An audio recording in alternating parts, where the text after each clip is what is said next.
Hoje é uma festa de comunhão. Quando você vê esse pãozinho aqui, quando você vê essas bandejas aqui, nós como igreja celebramos a morte e a ressurreição de Cristo. E na série Discípulos, qual o impacto que essa ressurreição de Cristo causa em nós hoje? O que causou nos discípulos? Quando você viu lendo o texto, eu já sei dessa mensagem, não sabe. Por quê? Porque o texto pode ser o mesmo, mas a palavra pode ser outra. O que Deus quer fazer hoje é diferente. O Espírito Santo sempre faz algo novo nas nossas vidas. Quem crê nisso, diga amém.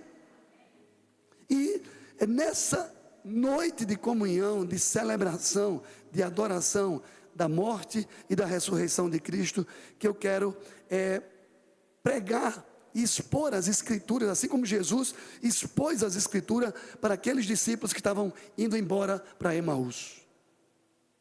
Hoje é a segunda mensagem. Discípulos que agradam o Mestre, discípulos que são disciplinados a obedecer à palavra de Deus, discípulos que não desistem. Se eu fosse colocar um tema nesse sermão, seria a comunhão de Jesus com os discípulos que desistiram, com aqueles que foram embora. Não dá mais, pastor, a igreja para mim não dá mais, tem muita falsidade, muita hipocrisia, muita coisa errada na igreja e eu vou embora. Mais ou menos como aqueles 2 discípulos de Emaús, deixaram Jerusalém e foram embora, chutaram o pau da barraca, derramaram o balde e chutaram o balde e foram embora. Até Pedro, depois que Jesus morreu, voltou a pescar, voltou para a vida velha. Quem sabe você que me ouve pela internet, você que está aqui presente, está pensando ou já desistiu. Vou hoje na igreja só para me despedir do pastor, porque eu desisto de tudo. Eu não estou sabendo de nada, ninguém me falou nada. Se tem alguma coisa aqui ministrando ao seu coração, chama o Espírito Santo de Deus. Posso ouvir um amém? Queridos, Jesus faz a ceia. Esse mês é o mês da presença de Deus, é o mês da celebração da festa, é o mês do projeto missionário em Barra de Santa Rosa, é o mês da celebração da igreja, é o mês do aniversário, é o mês da festa, é o mês da mesa. Vamos sentar à mesa para agradecer a Deus. Somos uma família. Quem sabe precisamos sentar à mesa para glorificar o nome de Jesus, de 19 de julho. E lembrar das coisas que já passamos aqui nessa comunidade. Quem sabe o pessoal da mídia pode fazer aí uma retrospectiva dos 21 anos, não sei. Hashtag fica a dica. Queridos, Jesus senta na mesa e antes de partir o pão, ele pega uma toalha e uma bacia e vai lavar os pés dos discípulos, e a gente já sabe disso, a gente já ouviu isso mês passado. Que lavar os pés dos discípulos era o pior serviço do pior servo que tinha na época, era um serviço constrangedor. Jesus meteu a mão nos pés, na sujeira dos discípulos. E sujeira é vulnerabilidade. Quando Pedro disse: Senhor, não toque nos meus pés, estão fedendo, estão sujos. Jesus disse: Pedro, se eu não te lavar os pés, você não tem parte comigo, você não faz parte do meu reino. Se eu não conhecer as coisas feias da sua vida, se eu não conhecer a sujeira da sua alma, se eu não conhecer os seus pensamentos impuros, você não pode fazer parte do meu reino. Lavar os pés dos discípulos. Hoje é culto de comunhão, de celebração. Foi de manhã e agora à tarde, 2 cultos. Nós pregamos um Cristo que esteve morto, mas está vivo. Alguém pode dizer amém? E não um Cristo que está lá na igreja católica, estava vivo, mas está morto, pregado numa cruz.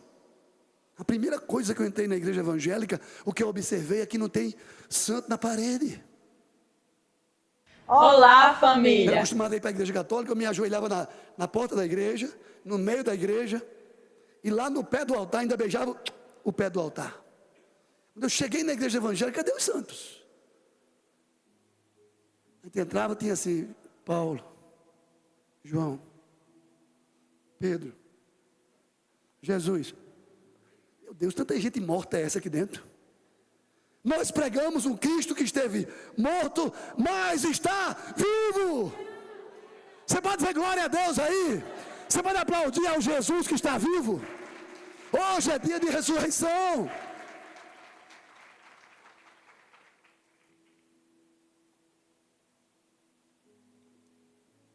Quem está na mesa aí?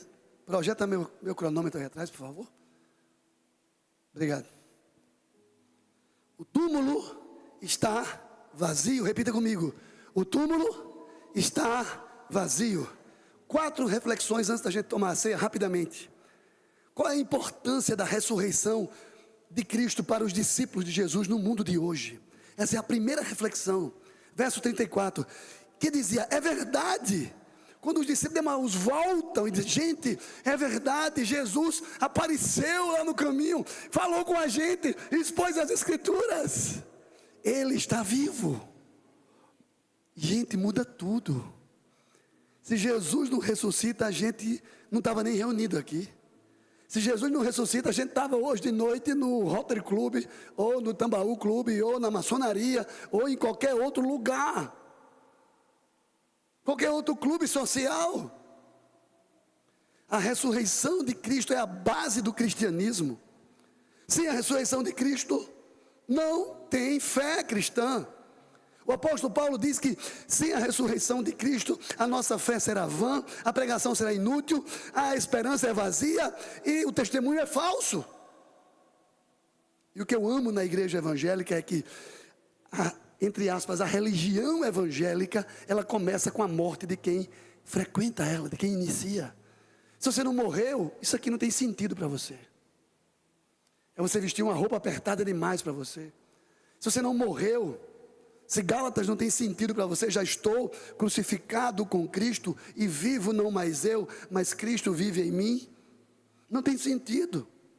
O que eu estou aqui há 25 anos pregando o evangelho e muita gente falando mal de mim, da igreja, por que isso não me atinge? Porque Djalma já morreu.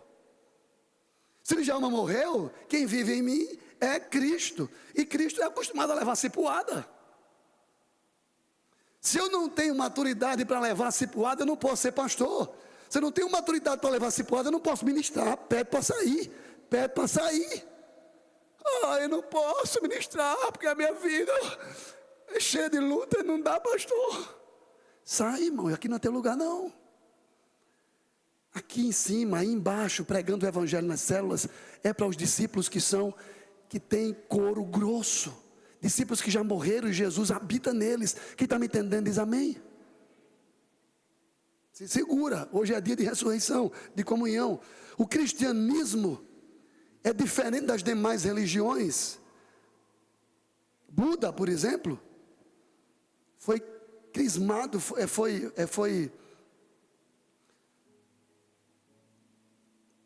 ele foi cremado, jogaram as suas cinzas e deram aos seus discípulos. Confúcio, se você chega no templo de Buda, não tem, só tem cinza. Se você chega no templo, no túmulo de Confúcio, está lá, eis os restos mortais de Confúcio. Se você chega em Maomé, no túmulo de Maomé, eis aqui os restos mortais de Maomé. Se você chega no túmulo de Allan Kardec, diz assim, eis aqui os restos mortais de Allan Kardec. Mas você vai em Jerusalém e vai no túmulo de Jesus, o túmulo está vazio, porque ele ressuscitou. Aqui não tem mais nada de Jesus. Eu estive lá em Jerusalém, tirei a foto do túmulo vazio, e ministramos a ceia vizinho ao túmulo vazio, já está preparado lá, cheio de líderes, cheio de pastor. A mulher disse, é o senhor que vai ministrar a ceia. Eu? Sério? Abre a Bíblia aí, 1 Coríntios capítulo 11, e aí começamos a ler o texto e a ministrar do lado do túmulo vazio, irmãos. Você quer um negócio mais emocionante do que esse? Segunda reflexão. Primeira, o impacto, a importância da ressurreição para os discípulos hoje. Se Jesus não ressuscita, em vã seria a nossa fé. Segundo lugar, as tentativas do diabo e dos fariseus para negar a ressurreição de Cristo. Queridos, presta atenção, verso 18. E um deles, chamado Cleopas, respondeu, você deve ser a única pessoa em Jerusalém, todos que não sabem das coisas terríveis que estão acontecendo. Jesus deu uma de doido. Jesus disse: o que está acontecendo em Jerusalém? Para ver se puxava o que tinha dentro dos discípulos. Ah, você não sabe, Jesus morreu. Era um profeta, cara. Jesus era a nossa esperança. Mas ele morreu. Acabou tudo. Estamos voltando para casa, ó. Pegando minha cachorrinha e voltando para casa. Por quê? Porque não tem mais sentido crer em Jesus. Mas ele não apareceu? Apareceu. Jesus apareceu para Maria Madalena, Jesus apareceu para as mulheres, Jesus apareceu para Pedro, Jesus apareceu para os discípulos de Emaús, Jesus apareceu para Tomé, numa reunião com os discípulos, sem Tomé e com Tomé.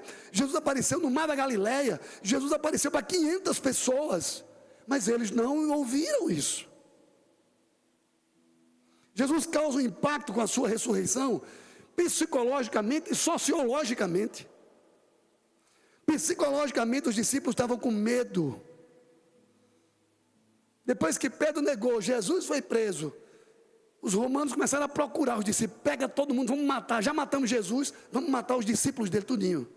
Se esconde que lá vem os cabas.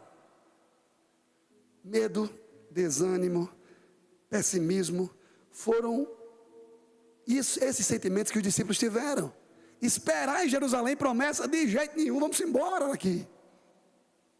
Mas essa mudança psicológica, depois que eles veem Cristo, esses homens ganham coragem, força, ousadia. Esses homens são valentes, poderoso testemunho, enfrentaram ameaças, açoites. Paulo pisa, peia na prisão, prisões, açoites, morte, martírio. Esses homens foram mortos porque mudaram alguma coisa na sua cabeça, virou uma chave lá assim, ó, puf. Jesus morreu e ressuscitou, eu vou morrer por ele, não tenho nem dúvida. Eu estarei. A ressurreição de Jesus foi um fato sociológico. A igreja de Cristo foi estabelecida sobre a rocha, a verdade incontestável. Jesus ressuscitou. Gente, as nações, as raças, as línguas, os povos, eles se reuniram em volta do Messias, porque ele está vivo. Quantos podem dizer amém? Terceiro e penúltimo lugar, como estavam os discípulos de Jesus, indo para Emaús, antes deles saberem que era Jesus que estava com eles. Total desespero, talvez como você chegou aqui hoje. Presta atenção aqui em mim, ó. Esquece quem está andando dentro da igreja, para lá e para cá. Olha para cá para a palavra. Os olhos dos discípulos estavam cegos ou tapados. O texto diz que eles foram impedidos de ver. Impedidos por quê? Por quem? Impedidos pela incredulidade, pelo desânimo. Os sentimentos emocionais tapam a nossa visão. Estavam próximos de Jesus. Jesus estava do lado deles, mas eles não conseguiram ver. Hoje é uma noite gloriosa. Hoje é uma noite de comunhão, de celebração, porque nós testemunhamos que Jesus está vivo. Jesus morreu, mas ele ressuscitou. E assim como aqueles discípulos viveram essa superação, nós hoje vivemos uma superação a cada dia, a cada vez que lemos a palavra, a cada vez que dependemos de Deus, a cada dia que buscamos a sua presença, a cada palavra que ouvimos no culto. Muitas vezes caminhamos pela vida vencidos, derrotados, fracassados, como aqueles discípulos. Embora Jesus está perto, você não vê. Os discípulos estavam com os ouvidos tapados, verso 25. Vocês são insensatos, Jesus disse. Insensato, em outras versões diz nércios. O que significa isso? É aquele que é desprovido de conhecimento, de discernimento. É estúpido, é ignorante, a definição de nércios. Ignorante aqui por não ter o conhecimento que está na palavra. Jesus cita, segundo o pastor Caio, essa passagem da Bíblia é o melhor sermão de Jesus, porque ele prega para duas pessoas, dois discípulos que entristeceram-se, que acabaram tristes e que desistiram de tudo e que foram embora.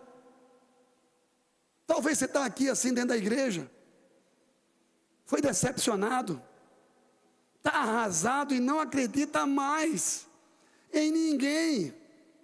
Não vou fazer mais nada para Jesus. Não vou botar meus dons para o Senhor. Não vou mais servir a Ele porque eu não aguento mais tanta decepção. É a primeira coisa que eu falo na minha classe. A classe de entrada da igreja. Aqui não tem igreja perfeita. Não tem pastor perfeito. Por quê? Somos seres humanos, irmão. Somos falhos. Erramos. Pedimos perdão. A mesa está aqui para isso. Hoje é sentar na mesa.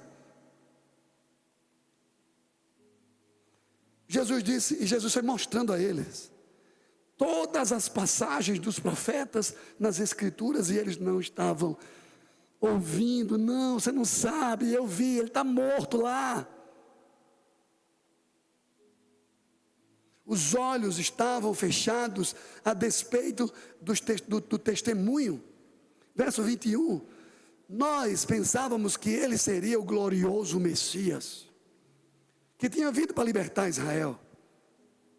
Mas tem evidências, pessoas já viram isso. Não, os pés dos discípulos estavam na estrada da fuga, na estrada da desistência.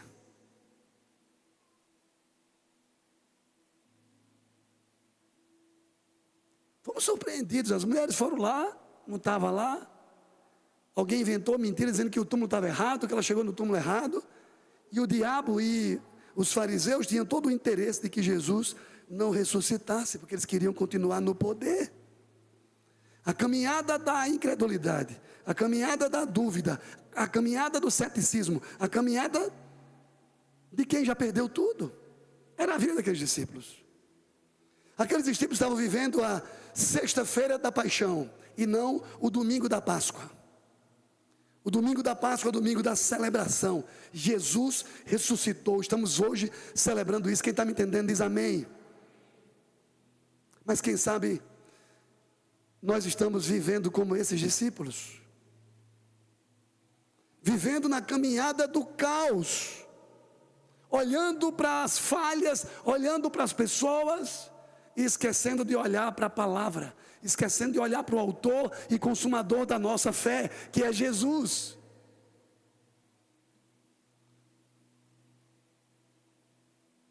Seus corações estavam tomados de profunda tristeza. E tristeza, irmãos, é coisa que machuca a gente. Mágoa. E tem gente que gosta de viver a mágoa, de curtir a mágoa. Eu particularmente não gosto. Quando eu passo um problema difícil, eu já procuro logo virar aquela página, rasgar aquilo ali, viver. Eu sou o cara que gosta de ver o copo quase cheio, e não o copo quase vazio. Ainda tem água no copo? Tem esperança, vamos lá. A viúva era assim. O profeta disse: o que é que você tem aí? Ah, tem só um pouquinho de azeite e um pouquinho de farinha. Aí o profeta disse: faça o seguinte, entregue isso para Deus, faça um pão para mim, e esse pão eu vou comer e depois eu vou fazer um milagre na sua vida. Eu não tenho nada, eu vou fazer para dar. É assim no reino. A fé é assim. Ela se move fazendo aquilo que é inconcebível para a mente humana, mas para Deus tem todo sentido. Você tem vasilhas aí, tem um pouquinho de azeite, mas pega as vasilhas, pega emprestada várias vasilhas e vai enchendo aí, ó. E esse azeite vai multiplicar. Quando parar as vasilhas, parou o milagre. E assim é a nossa vida espiritual. É de acordo com a nossa fé. É a história dos dois agricultores, que um foi produzir, foi limpar o campo, e o outro foi limpar o campo e esperou a chuva da colheita.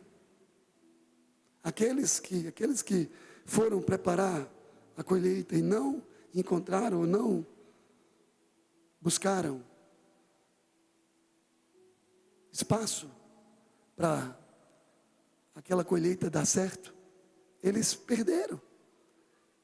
Mas vai chover, então ninguém produz o campo. Mas aquele produtor, ele preparou o campo todo, independente. Ele disse, eu creio que pode vir chuva. A chuva veio para quem? Para quem creu.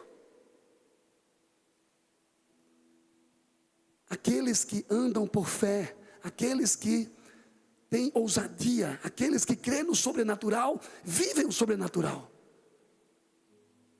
Os corações dos discípulos estavam perturbados, drama do sofrimento.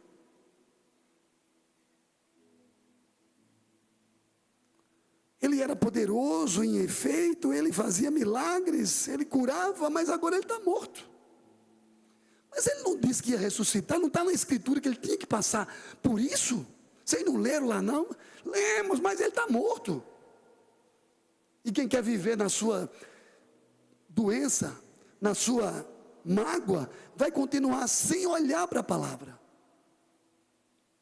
Seus corações estavam cheios de esperanças frustradas.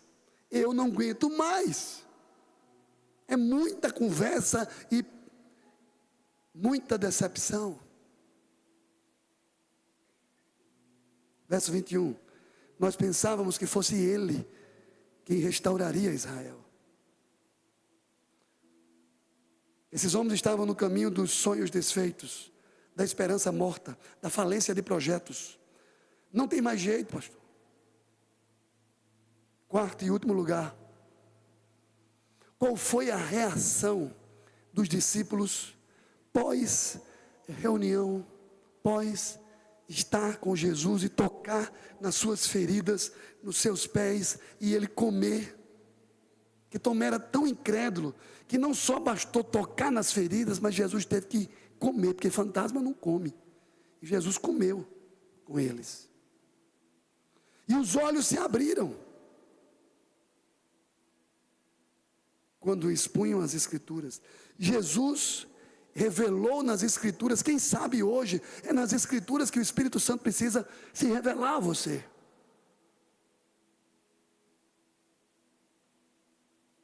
Tudo está nas Escrituras.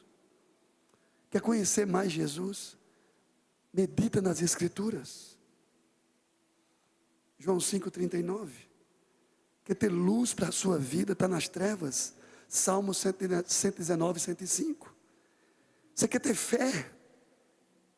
Leia as Escrituras, Romanos 10, 17. Você quer viver em santidade? João 17, 17. Santifica na palavra, a tua palavra é a verdade. Quer ser bem sucedido em tudo que você colocar a mão? Josué 1:8. Não te desvie nem para a direita nem para a esquerda. Os corações ardentes, os corações que eram cheios de tristeza, desesperança e incredulidade, agora ganharam força. Ganharam força, verso 29. Depois que Jesus parte o pão e se revela para ele, eles saem e vão de volta aonde nunca deveria ter saído. Eles voltam para Jerusalém. Porque seus corações agora estavam cheios de fé, de esperança. É a minha expectativa hoje à noite, que com essa palavra você se levante da tristeza e dê um salto na alegria. Quantos estão me entendendo? Diga amém. E tem os pés velozes para voltar para o centro da vontade de Deus. Verso 33. Na mesma hora, eles voltaram. Olhos abertos, ouvidos destravados. Porque uma revelação muda tudo. O nome de Pedro foi mudado por causa de uma revelação. Tu és o Cristo, o Filho do Deus vivo. Jesus disse, você, Pedro, você, Simão, teve a revelação do Pai. Por isso o seu nome agora será Petros, será pedra, Pedro. Os olhos abertos. A morte não tem mais poder sobre a sua vida, porque você tem agora o nome que está acima de todo nome, o nome de Jesus. A última palavra agora é do Senhor. Não é a sexta-feira da paixão, mas é o domingo da Páscoa.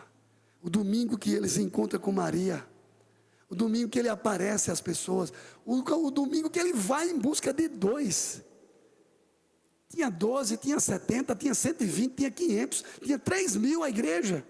Jesus vai atrás de 2. O que a gente aprende com isso? Ele valoriza cada um da gente. Jesus vai no meio da nossa dor. Jesus vai no meio da nossa decepção. Jesus vai ao encontro da nossa alma ferida. Jesus disse: vinde a mim, todos vós que estáis cansados e sobrecarregados, que eu vos aliviarei. Não é o pastor que alivia, não é a função na igreja que alivia, não é a palavra que alivia de alguém. É Ele que alivia a nossa dor. É Ele que restaura a nossa alma. Quem está me entendendo diz amém. Conclusão. A ressurreição de Jesus abre os olhos dos discípulos.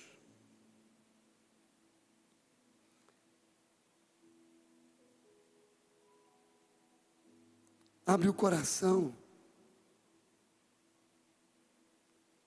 Eles voltaram para o centro. E você, que tipo de impacto a ressurreição causa na sua vida? Ou você já está tão acostumado com os ritos religiosos gospel, do louvor, da palavra, da comunhão, que isso não causa mais impacto na sua vida. Você come a ceia, amanhã volta a pecar, você está aqui na igreja, depois volta a se entristecer de novo. Você vive num ciclo da doença, no ciclo da desesperança, no ciclo da neutralidade. Qual é o dia que essa palavra vai causar um impacto na sua vida e você vai mudar de atitude, como esses 2 homens mudaram?